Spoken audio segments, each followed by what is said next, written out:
Hi, everybody. My name is Geraldine Blomfield, and I'm a social worker by profession.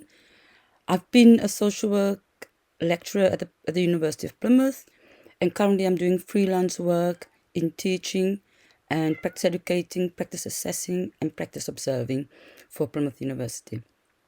I'm here today to talk to you about anti-racist social work in children and family services.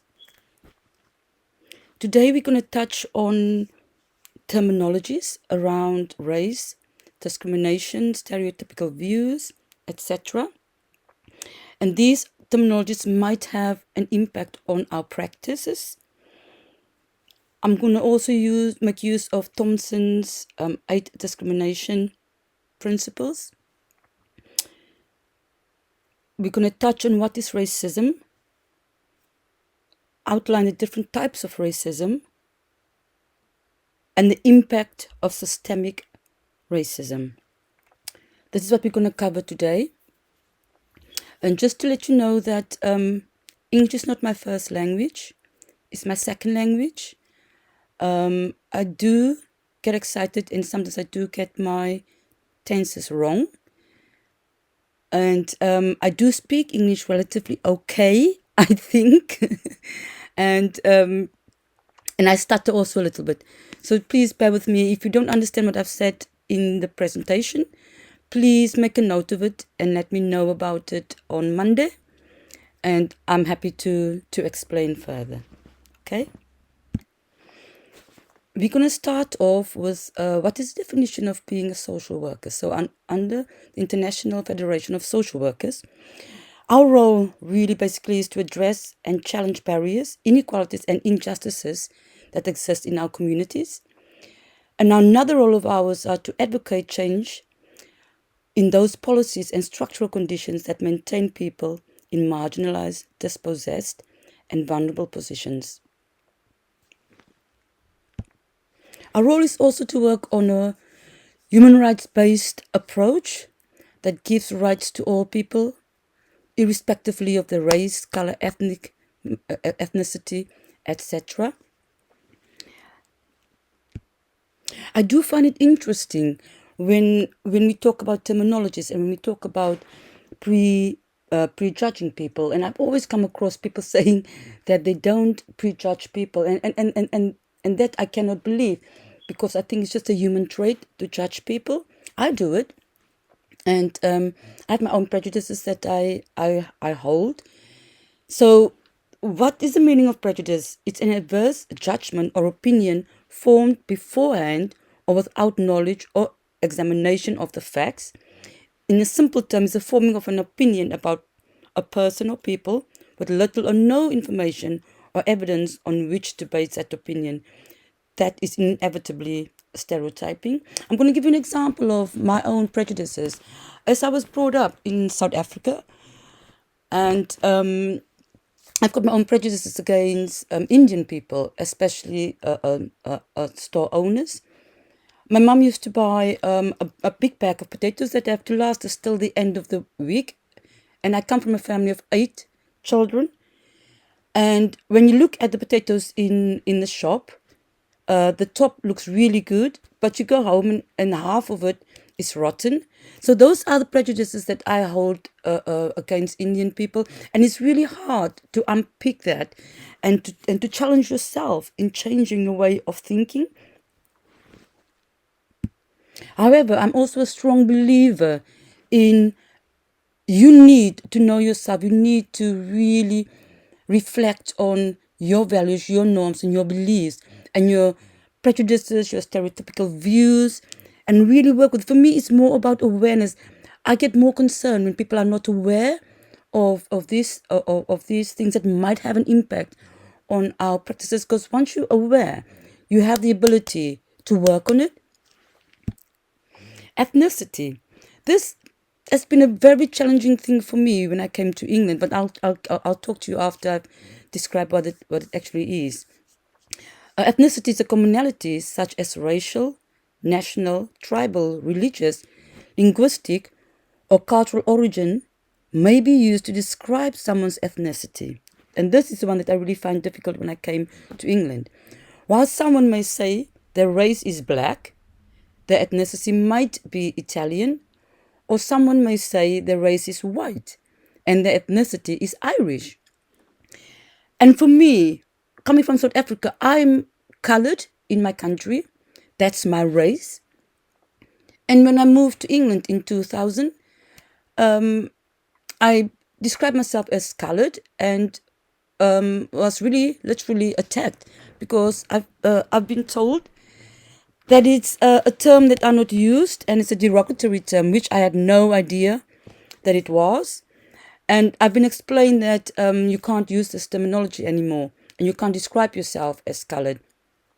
So that for me was a really mental shift in my way of thinking of who am I then and what is my ethnicity, because now I'm confused, literally confused on who and what I am. And all these years I know who and what I am. I'm colored. And so then I start unraveling and I start unpicking and I start thinking to make sense for me living in England, I need to change how I view myself. So now I'm saying that my race is black, but my ethnicity is colored.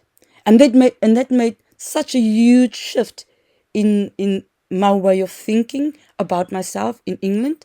And it was a good and challenging journey for me to go through. I also call this journey of myself an archaeological journey because I had to really scrape so many layers of, it's like I'm peeling an onion, so many layers off to really understand and accept that my race have now changed since I've been living in England. And it was interesting and it was quite exciting, but at the same time it was also very scary to have now a different identity. And again, stereotyping is a widely held but fixed and oversimplified image or idea of a particular type of person or thing. I think that makes really sense.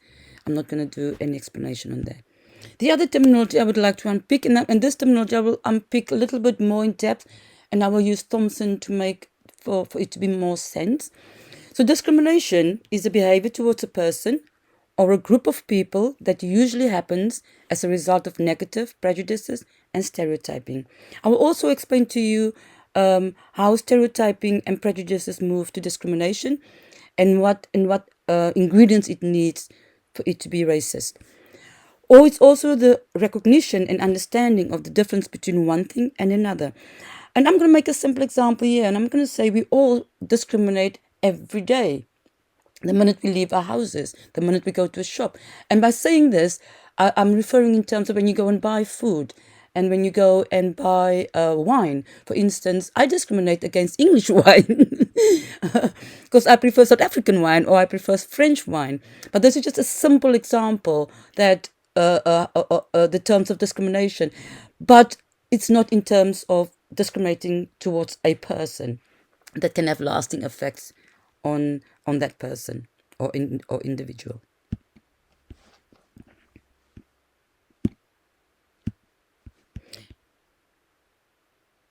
And he refers to the model. What is personal? It's your attitudes and your beliefs of the individual informed by the structural and cultural level. Cultural level, shared values and beliefs about what is right and what is wrong can occur within many settings or amongst a group of friends, and it's informed by the structural level. The structural level refers to institutions such as government and the media, governmental policies, or what the media portray. But what he actually wants us to understand is that we need to work with ourselves, our own attitudes, and our own beliefs to inform our practice. And this might sound easy, but it's not easy to do. And then the cultural level. Once you dealt with your personal, you can move on to your cultural to try and see the things that we believe in. Is it still right or is it still wrong? Have it changed? Have it shift or have it not? But the structural level is the level where we as practitioners really have to work hard on. And this is the most difficult level to bring about change, because you're going to have to look at practices. You're going to have to look at policies and procedures that have an impact on your practice or disadvantaged groups. And as well, he wants us to look at discrimination as a whole and not as a single entity. And that will teach you also to look at politics, because politics are so important in our work as social workers. Any decisions that are made will have an impact on our service delivery. He structured this under 8 processes of discrimination. And the one is stereotyping, which I've already discussed. But the other one is making people invisible. If your setting does not provide a balanced view of the world in terms of gender, race, languages spoken, different family structures, etc., it will impact on the development and individual identity for those you have made invisible. Therefore, think about who or what is invisible in your setting. Really think about who and what is invisible in your setting. In my experience as a practitioner, when I came to England, I've had a meeting with a guy that was in a wheelchair, and I kept on looking at him. I kept on looking at the carer instead of him. And she kept on showing me with her eyes to do this. I was mortified when I found out what I did, and I made that person so invisible. And I couldn't stop apologizing for it. And it stayed with me till today, but it really had a massive impact on my practice and how I improved my practice. And I'm so aware of how I practice in social work. Talking or treating people like infants. This means the process of talking down to people, leaving them feeling powerless. Examples include talking to people who have English as an additional language in a way that oversimplifies what you are trying to say, and talking to old and young people as though they are small or babies. That happens quite often, I believe. Dehumanization. This explains the way in which people can use certain kinds of language that makes other people feel less human. For example, asking questions about a child with an impairment through the parent, even though the child is capable of communicating their wishes and needs. Trivialization, making light of something, and this is something that happens all the time. This is one of the most common behaviors that you will experience, and it explains how people tend to play things down. For example, the world gone PC. You can say anything without upsetting someone nowadays. This is trivialization. It's a very difficult problem to solve and requires practitioners to have the courage to follow the complaint through. This is really difficult, even when faced with opposition from the offender. What I really experience here, and I can really empathize with you as students. To be able to challenge trivialization in your settings must be a really extremely difficult concept to do. For me as a social worker and experienced social worker, my first year, I struggled to challenge that, and I did not challenge that at all, and because I didn't want to rock the boat. And then the other term is medicalization. It's the object of pity, often associated with treating people with pity, which can shape your behavior in such a way as to limit the learning and play opportunities you provide for a child. Remember, whilst it is important to have compassion and empathy, it is vital that children are offered challenging environments. Just something to think about. And then there's welfareism. I really found this concept quite interesting, actually, because I'm not used to welfareism. Because in South Africa, if you don't work, you don't work. There's no state support. But what I did find here in England, the people that are really looked upon are people like single parents, travelers, gypsies, and asylum seekers. I also found that people can be treated differently because of the types of benefits they were on. And I didn't understand that concept, but it was interesting to experience this in England. Marginalization. This explains how certain people can be pushed to the side and discouraged or prevented from entering mainstream provisions. For example, many families with disabled child experience problems finding suitable education and leisure provision for their children. I really experienced this in my practice as part of a social worker. That it was really difficult to get especially leisure provision for children with disabilities. I touched on dehumanizing, but I thought it would be interesting just for you to see what happened. This is Katie Hopkins, a journalist. This happened in 2015. She said that these migrants are like cockroaches. They might look a bit Bob Geldof's Ethiopia, circa 1984, but they are built to survive a nuclear bomb. And then in the Rwanda radio, 1994, you have to kill the Tutsis. They are cockroaches. The minute we use dehumanizing language, then we treat people less than human beings. and that can have an impact on our practice. And this was mentioned, the Rwanda was mentioned during the genocide in Rwanda, which had a massive impact on what happened over there. Okay, racism. How do we define racism? It's the conduct of words or practices which advantage or disadvantage people because of their color, culture, or ethnic origin. You get direct racism, indirect racism, and institutionalized racism.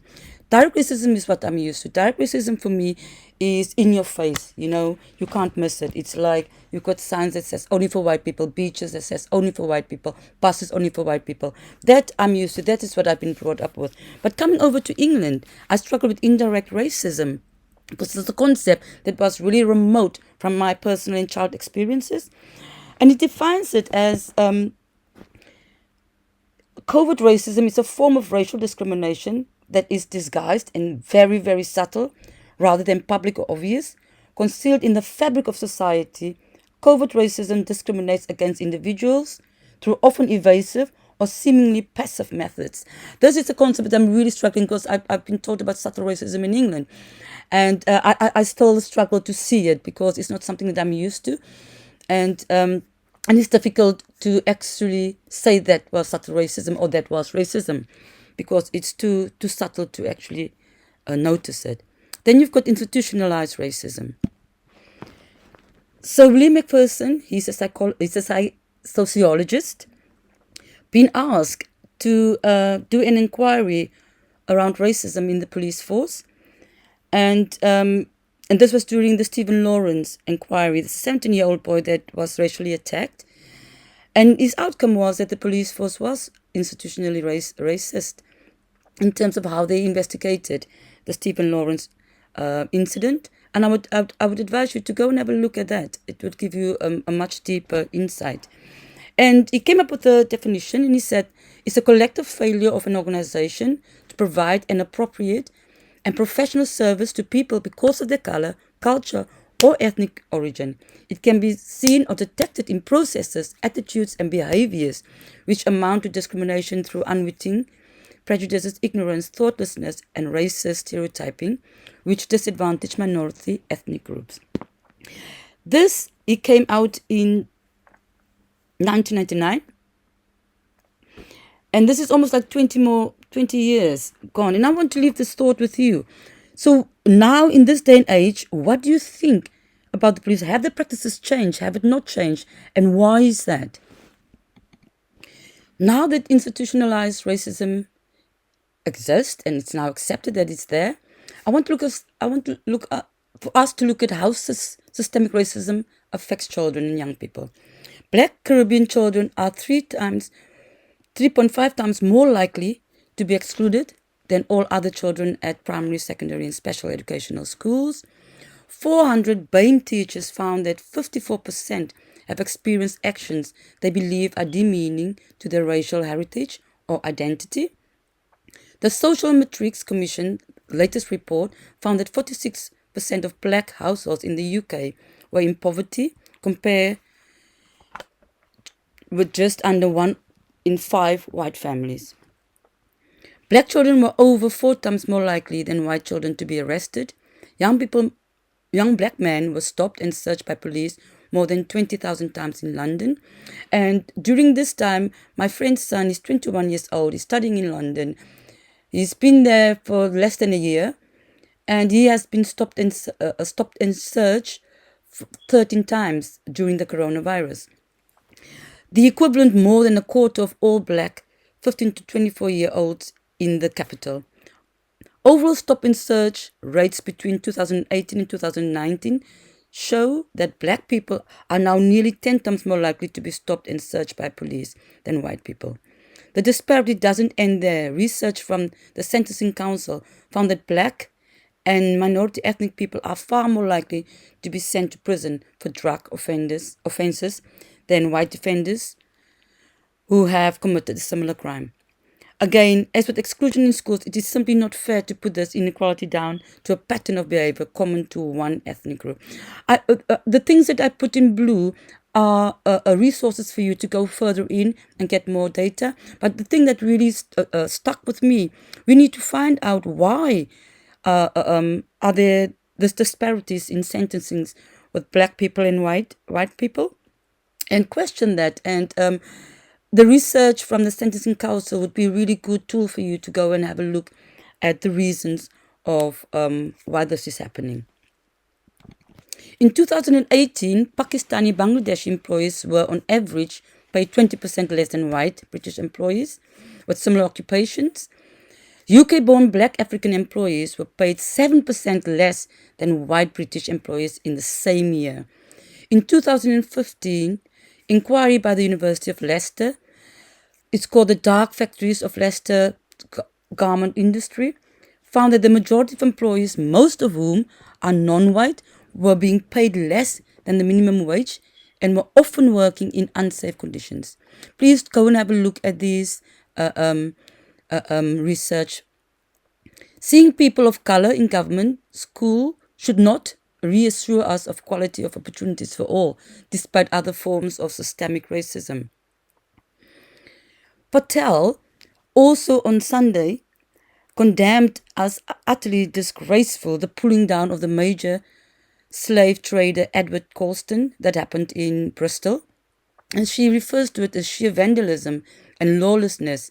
This language is consciously contributes to an anti-black narrative that portrays black protesters striving for racial justice as criminals and disturbing the peace. This is not really good for black and ethnic minority people if somebody in government openly says that and change the narrative of what was actually happening there. The UK is no post-racial society. It is not even moving towards becoming less systemically racist. Hate crime rates have been more than double since 2013. Stop and search, as I said, became more and more, it's like 10 times more, and especially during the coronavirus. And white people and Chinese people are excluded from stop and search. It's less common in groups in their groups. This is a quote that I really, really appreciate, and I absolutely love this quote. And this is a quote from Zubeda Haig. I'm not sure whether I pronounce the name correctly, but I think that's how it sounds. And she says, she's the interim director of race equality. She said, it is not the public that are detaining and deporting black and ethnic minority people. It is not the public that are stopping and searching black young people 10 times more than white young people. I'm going to leave that quote with you, and you need to ask yourself, why is this? For me, is systems that really have an impact on practices, especially practices when it comes to the police force. So question that why, and who? I thought it would be interesting to really look at cross-cultural attitudes in practitioners. So you've got the superiority. This is the practitioner that believes that the service user's culture is inferior and attempts to impose his or her values and worldview. I've experienced this as well. Incapacity, the practitioner recognizes that there are cultural differences, but has no skills to address them, and therefore offers a standard intervention based on the dominant culture. So if there's no skills, we need to address that issue then. And then you've got universality. The practitioner believes that all human beings share the same fundamental values and therefore treats all service users the same. And you can't treat all service users the same or alike because we are all different with different needs. Then you get sensitivity. The practitioner recognizes, which is good, there are cultural differences, particularly around language, and makes at least an effort to address these within an essentially standard intervention. That's a good start. I believe that's a good start. This is where awareness comes in. This is where you become aware of multiculturalism. Then you've got the competent practitioner who identifies and respect and incorporate the values of service users in the design and the delivery of the services.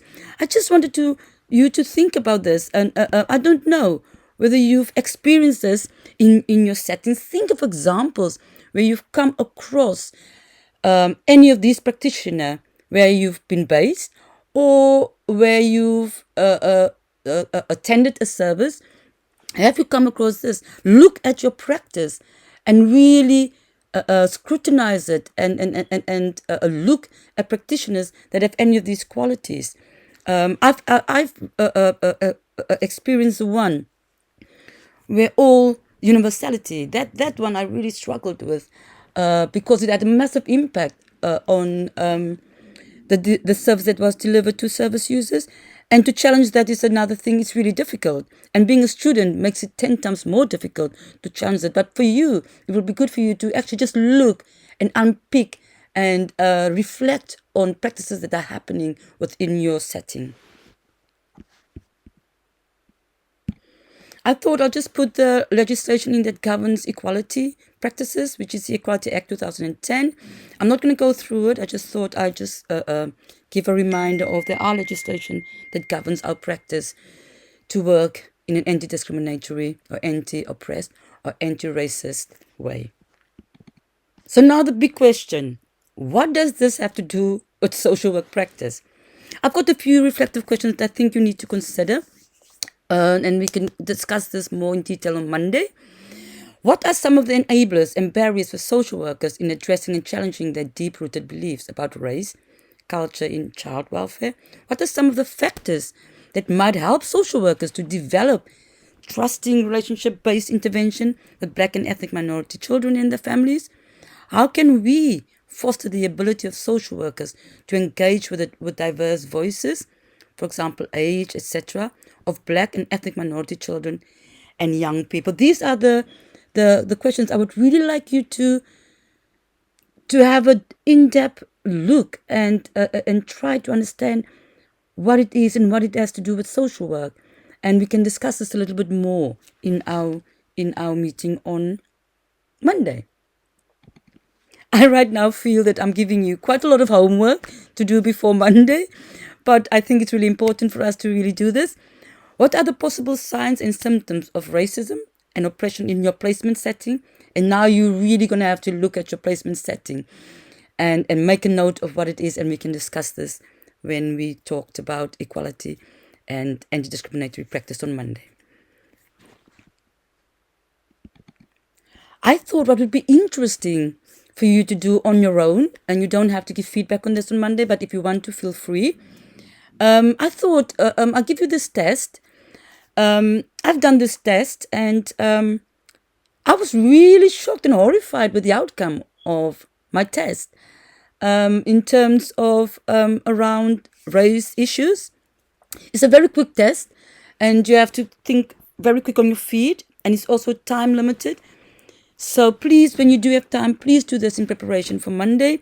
And I just want to know how it felt and what your experience were. You don't have to explain the outcome, but I've made a list for you how to go about to do the test. It's really interesting. It's really exciting. And I enjoyed it. And as I said, I was horrified with the outcome of the test. But it was a really good experience for me to do it. And again, it was an archaeological journey. And it really opened my mind on certain things that I just took for granted. This is a quote that I absolutely love. I wish I came across this quote when I started my first year as a social worker in Namibia. I really wish I had it because it would have changed a lot of things for me in my practice. And I came across this quote in England, and I was so excited when I saw this quote, and it really stayed with me, and it really, in a way, formed the way I view people and the way I treat people and the way I work with people and the way I have communication with people. And this was really helpful for me in terms of being a mental health social worker in Plymouth. So to be able to treat people equally, you have to treat people differently. And I know some people really had an issue with this when I used to say this, some of my colleagues, when I used to say, but you have to treat people differently to be able to treat them equally. You can't treat them the same. And this is really one of the quotes that really governed my practice and improved my practice. And I think in terms of practice, we need to be really reflective of our practice. We need to continuously question ourselves in terms of, do we treat people equally? What do we hold within ourselves? what prejudices do we have? What stereotypical views do we have? And how will that impact our practice?